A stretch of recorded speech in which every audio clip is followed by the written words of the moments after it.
Good afternoon, everyone. Country Flyboy here. In a new year, a new desktop background. I don't care if you don't know who she is. And we are continuing our airport design editor tutorial now.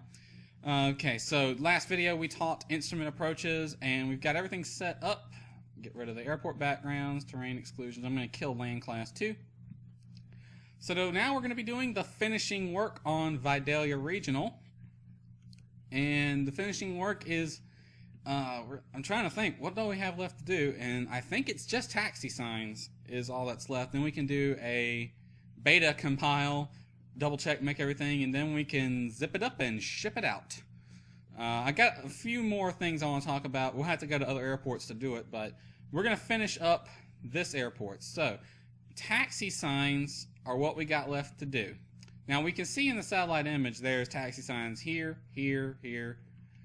This is an uncontrolled airport, so there's no real reason to have named taxiways, although uncontrolled airports often do have named taxiways. Ferndale Beach, for example. There's no point in really naming them in Flight Sim because, well, for one, AI is not going to bother telling you it's taxiing, and in real life I don't know too many people who say they're taxiing on CTAF anyway. I know I don't. So here we go. We really just need to place a few signs to let the user know where they're at. And that is, we need to start with the runway signs. Those runway signs are the red signs that show up at the hold short lines to let you know you are approaching a runway. We need to draw them. So let's bring up the taxi sign dialog. I'm going to right click right here, go add taxi sign, and this is the taxi sign dialog. So we can have different properties here. First of all, size. There are 5 sizes. Size 1 being the smallest, size 2 is a little bit bigger, size 3. Size 4 is actually the biggest. Size 5, I'm not 100% sure. It's roughly the same size as size 3. I don't really know what the difference between size 3 and size 5 is. Generally, it's going to default to size 3, and that's really what you can use most of the time. I don't really ever use size 1 or size 2. Size 4 is the biggest one. You'll see these at big international airports or at airports where the taxiway is really wide and you need the taxiway sign. It's going to be a decent amount of distance from the center line, so you might want to have a bigger taxiway sign. We'll use size 3 for this airport. Justification, you can have it either right or left justified. I almost never touch that. This type here, we can have different types. So we can have a location sign, black background with yellow lettering and a yellow border. We have a direction sign, which is yellow background with black lettering. A mandatory sign, which is red background with white lettering. And a information sign, which is black background with white lettering. We can push these to have different arrows pointing. We have this one here, which is the no entry sign. And then we got things around here. A left border, right border. We also have ILS boundary, runway boundary, dot, bar or vertical line, and a dash. Now, this thing here, this box is where you type this in. You can push any one of these to get that to insert the character for that. So if we want, in this case we want a runway sign, which is a mandatory sign, it's red. Make sure caps lock is not on when you push these, because if I turn caps lock on, it gets a little flag up there. You'll see you get a warning. Label must start with the character representing the sign type. Yeah, that's the rule. You gotta have, the first character has to be the sign type. Now you can mix and match, but I'll show you that in a second. We want the runway sign here, so we'll put mandatory sign. Now, I like to type a space first. That'll give us a decent amount of room from the edge of the sign to the actual lettering. And this is runway 25, I believe, right? Yeah. So with that space there, I'll type 25. I'll type another space to end it off, and then I click OK, and our taxiway sign is done. It's gonna default to a north orientation. We'll change its heading to match with, it's right here. There we go. Now the distance from the taxiway edge I can't remember what the distance they required is, the actual regulatory distance. I just normally put it whatever distance looks good. This is a 35-foot taxiway, so that's probably about 50 feet from the center line there. That looks like it'll work, so I'll just put it there. I don't really measure out the distance, but you can if you want to. I don't normally. It's really no point in doing it. Now, you can copy and paste taxiway signs, and that is really useful when you're going to be pasting a lot of the same type, i.e. with these runways. So I'll paste that one here again. Now we got to edit it, because this one at the front is just going to have the threshold number 25, but all the taxiways that go into the runway that are not the lead-in taxiway at the ends are going to have runway numbers for both sides. So what we're going to do here, and the runway numbers need to point towards the associated threshold. So in this case, runway 25 will be on the left side of the sign, and runway 7 will be on the right side. So we're going to slide it over to this. You want the taxiway signs on the left side of the taxiway when you can get away with it, because pilot's on the left side, it's easier for the pilot to see it if he's looking to the left. So we're going to take out that end space there. We're going to put a dash, and then we put 7. In the US, you don't need to have the 0 in front of the 7, but you can if you want, but you don't normally need it in the US.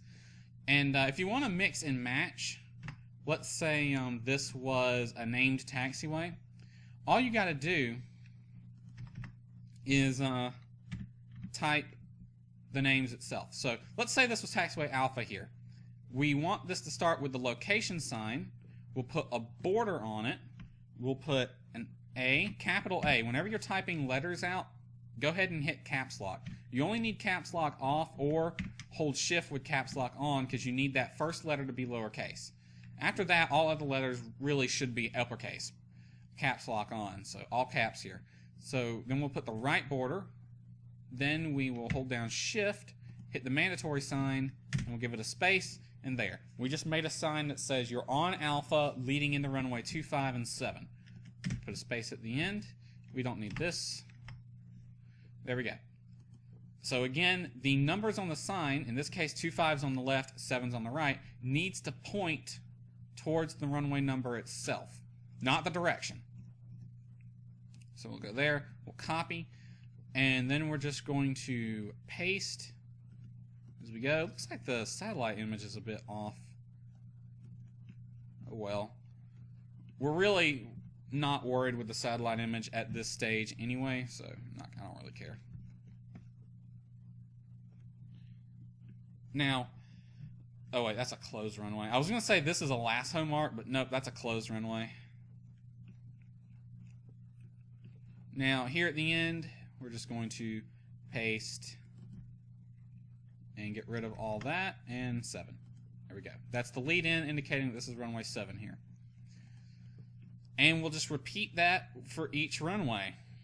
And you need to do it, in this case, we only have to worry about it with one side, really, on this runway, because all the other sides are closed. There's not going to be anyone taxiing along there. So that side doesn't need runway or runway signs. This side on this, both sides on this one's going to need it, but mostly the left side. Only 2 on the right side are going to need the taxiway signs. Now there are other signs. There are directional signs. In this case, we could put a directional sign here. Let's put one here. Looks like there is a sign there. I really don't know what that could indicate unless it's facing this way. Let's put a sign here to indicate where the FBO is. So let's just put a taxi sign here. We'll use the direction sign, and we'll just type FBO, put a space, and I'm going to put a left arrow on it. There we go. And we'll just stick it right there, and that will be any airplanes taxiing this way will know that the FBO is to their left. And we will repeat that for over here. By the way, the rotating your viewpoint trick is really helpful for this. That way you can see exactly how you need to spell these signs out. So I'll show you that in a second. Let me put the taxi sign here for the FBO. This type, FBO, right side there. That's fine where it's at. We'll just spin it around that way. So let's say we wanted to place a sign here. How are we going to do this?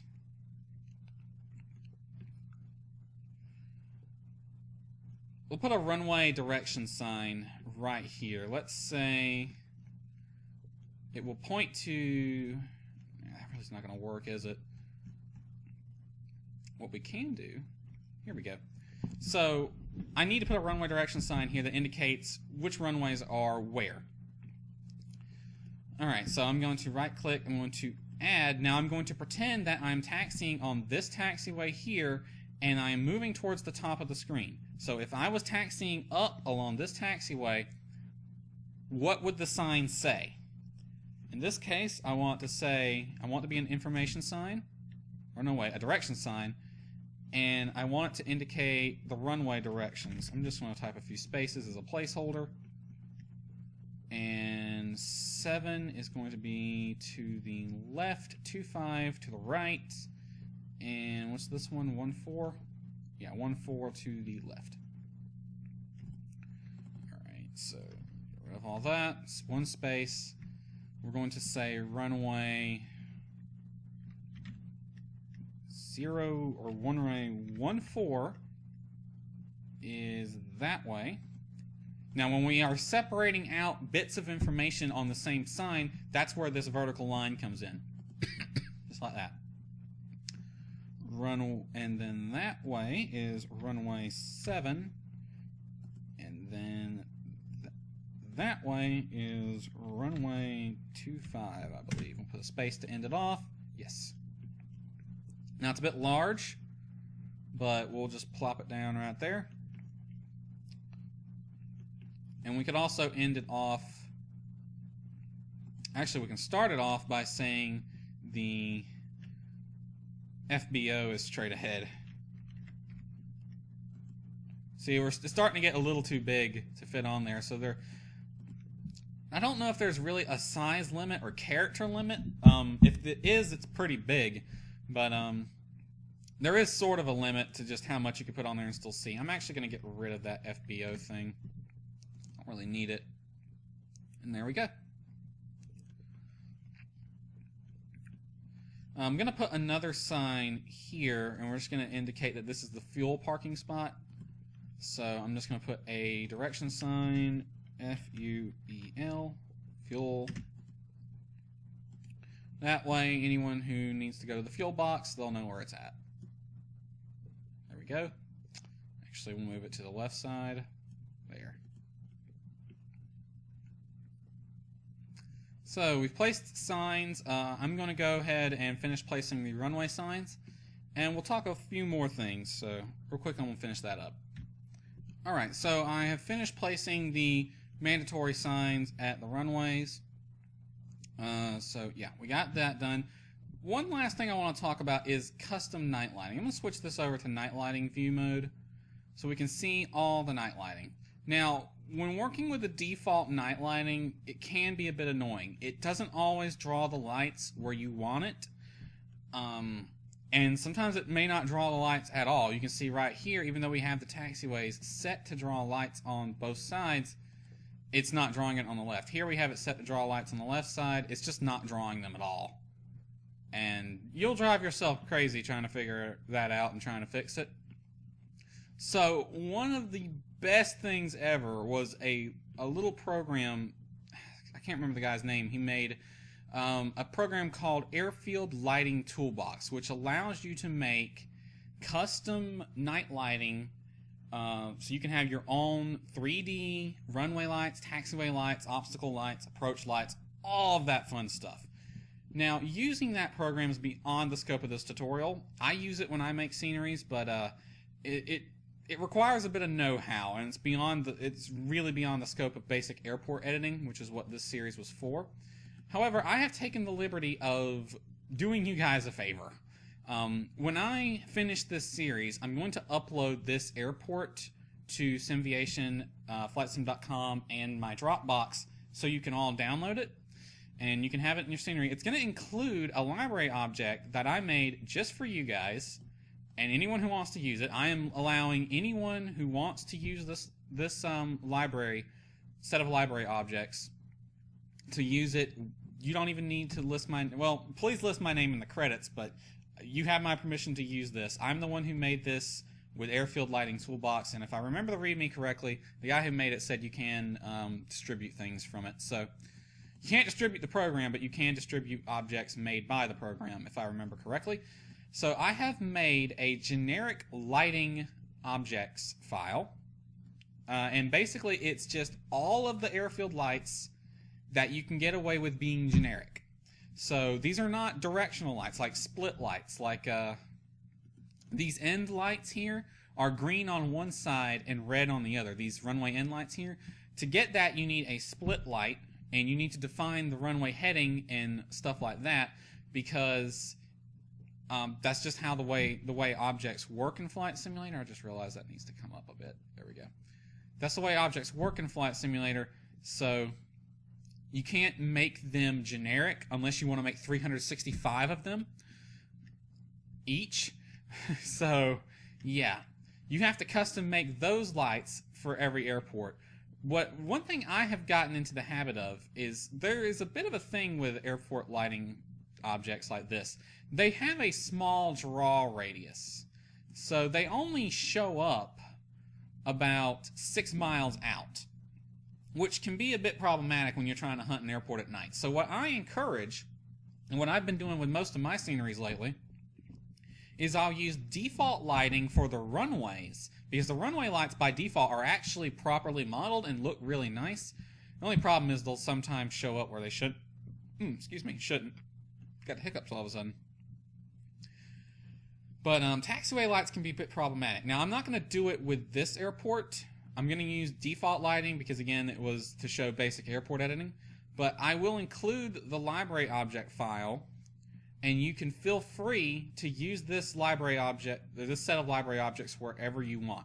And I'll show you how to place them real quick. Let's go over the ones we have. So I've made all of the approach light types you're going to need. Now, these are all dark. All the approach lights are dark. They don't light up, but you can place them wherever you have approach lights being drawn by default. So I think, is there an approach lighting system anywhere here? Looks like there might have been a Mauser there. We'll just take some creative license for a second. We'll put a Mauser on runway 25. Let's see, lights, approach lights on the secondary end. Actually, let's put an ALSF 2 with runway end identifier lights and end lights on end bar on it. There we go. So it's drawn the ALSF approach lighting system type number 2, and this is one of the more complex ones. Now, Airfield Lighting Toolbox does allow you to custom make approach light systems. Let's see what we got. So it's drawn the end bar here, which is the end of the approach lighting system. It's a row of green lights that are one directional. They're not split lights. So if we want to place them, I believe it is end lamp. Yeah, that one right there. You can sort of see it. There's a bit of a bug with Windows 10 and ADE, or at least with my computer. When you take snapshots to use as thumbnails with the Library Object Manager in Airport Design Editor, it has this weird green overlay for some reason. Now, in older versions of Windows, that overlay would not show up on the end screenshot, but it does on Windows 10 for some reason. So something must have changed there. But anywho, we have several different approach light types, lamps for you to use. We have a 2-bar, a 2-bar small, a 3-bar, by the way, or a bar 3. The bar refers to the fact that it is a bar type light, meaning it's a row of lights, and it has 3 lamps on it. So we have bar, which is 4 lamps, bar 5 large, which is a large 5 lamp bar, which you can see, I think you would use right here. and you could just scale this up as needed. And there you go. And that's what you would use there. Again, the object itself is dark, but you're placing it right on top of the default approach lights, which are actually elevated by about 3 feet above the ground. So this will actually look relatively nice. At least for aircraft that are taxiing around, they'll actually look over and see, oh look, there are actually approach lights there. They're not really there, they're just objects that look like approach lights, but they work. We got 5 bar small, 5 bar V large, which is very large, 5 bar very small, bar 5-1, which is a standard normal size 5 lamp bar, and there's 2 versions of it. One's a split light, I believe, and one is a unidirectional. The end lamps. Missing is just a light that doesn't work. I don't know why, but it's there. Obstruction light is 2 lamps with red glow. Omni lights are omnidirectional. They'll shine in all directions, and we have amber, blue, which is taxiway edge, dark, which is if you just want to have a light thing there that's not illuminated, green for helipads, red for, I guess, end lights, red low, which is just the red, but it's not as bright. We also have white high and white medium, which you could use as runway edges, but there is a slight problem to that.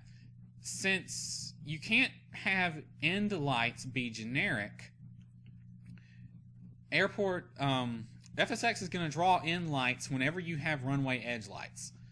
That it does that by default, and since you can't have them be generic, you can't really put in lights here if you use those objects. They're there if you want them. Sometimes you might find a use for them.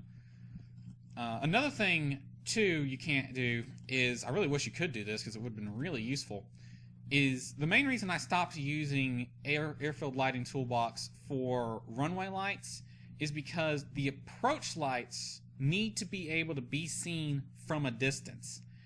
And that 6-mile view limit became very problematic. I think for approach lights it was even smaller than that. It was only like 3 miles, if I remember, which is getting to be unuseful. Yeah, a bit unuseful when trying to find the airport at night.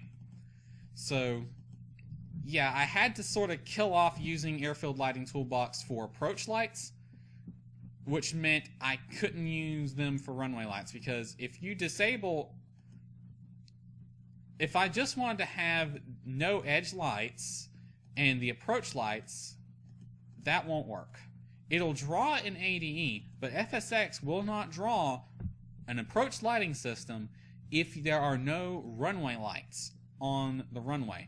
Because, well, obviously that doesn't make much sense now, does it? So we got to have the edge lights on the runway if we're going to have really any other type of light. So yeah, there we go. Have to use, so I do recommend using default centerline lights, but you can feel free to use the library objects that I'm going to include with the download for the scenery. And again, completely free to use it, distribute it as you want. As long as you don't charge money for your scenery, I don't mind. I don't have any weird usage. You can include it with your scenery so your end users don't have to download it separately. Now, what about placing these? Taxiway lights are made to certain specs that I can't remember, but here's what I have found looks the best. First of all, we need to set this light up correctly. We want to make sure image complexity is set to very sparse. Very sparse means it will show up on the lowest scenery settings. You don't want someone to download the scenery and not be able to use it simply because they can't taxi around at night because their scenery complexity has to be at a lower setting. So set that to very sparse. Also turn off no auto-gen suppression, no crash detection, no fog and no shadow is tied to the library object itself. I think it does have a shadow. I'm not 100% sure. I just leave those on. So now we've set it up. We're going to place the first one right here. Now, if I remember correctly, the reg about taxiway lights is they have to be 10 feet from the usable edge of the pavement. And what I mean by that is, as you can see here, the runway, let me kill the nav aids real quick. The runway here, runway 7, has a shoulder on it. it has about 20 feet of pavement either side of the runway that is asphalt. That's a runway shoulder, and that is not usable pavement. You can't really taxi on that. That is there simply to protect the edge grass of the runway or strengthen the runway in some way. Like if this was all sand right here, you know, that would be bad. So they've put that extra bit of asphalt there to sort of protect the runway and keep bad things from happening to it. But since that's not used for pavement, you can put taxiway lights on it. Now, taxiway lights are, the regs say 10 feet from the usable pavement edge. The runway is our usable pavement. There's 10 feet from the usable pavement edge. So right there is where it would be. Actually, it would be, let me move this. Would be right about there. And that's where you would put it. Or you can do what I do and just put it right there on the edge. I have found it to be problematic to get it in the right spot most of the time, and it's almost always better just to have it right up on the edge. So I'm going to place a few of these. Now, what are the length placements, the staggered placement for taxiway lights?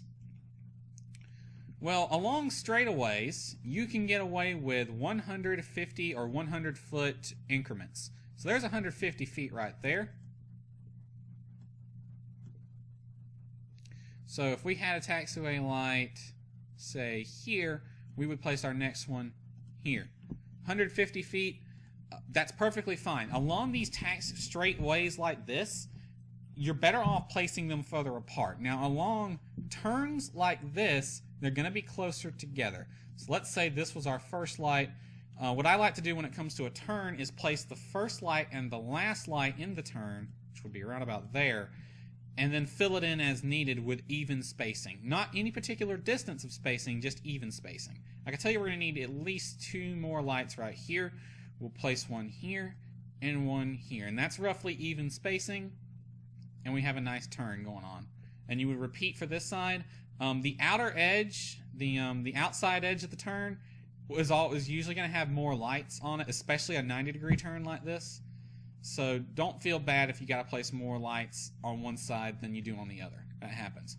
Also, I like to place lights closer leading up to a runway. So from the hold short marking up to the runway edge, I will place the lights a lot closer than I normally do.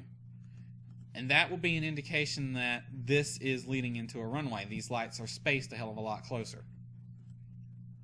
Or leading off of a runway. So yeah, that is custom lighting. And by the way, with Airfield Lighting Toolbox, you can do a lot of fun stuff. For example, you can have pilot-controlled lighting where you can turn on and off the airport lighting by tuning a particular frequency. That's not how it works in real life, but that's how it works in Flight Sim. You can have pilot-controlled lighting.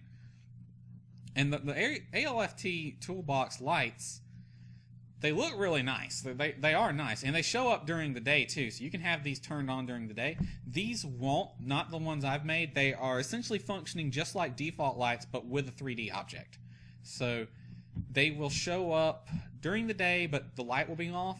And at night, they'll flip on. They're not pilot controlled. They're just on all the time, either in IMC conditions or whenever it's nighttime. By the way, the default beacon light, where did I place it? Right here? Yeah. Default airport beacon lights will turn on automatically in IMC conditions when the airport's conditions get IMC or lower, or from dusk till dawn. That's when these lamps are on. That's also the criteria for them being on in real life, but you shouldn't judge that because they could be testing the light, or maybe the light is just one of those omni lights, and some airports have it where there's just on all the time. Most airports either have it on a timer or a photo sensor or something like that. Okay, so I think that is everything. Now, we just need to do the final compile of our airport and we'll test it out. Now, to do the final compile and test it, I'm actually going to move the scenery over to my main flying computer and we'll see how it looks there. But, yeah, I think we are pretty much done. Yeah. So, thank you for watching this. I got a few more things I want to touch on in 1 or 2 more videos, but other than that, we're pretty much done with the series. So, hope you enjoyed it, and we'll see you next time.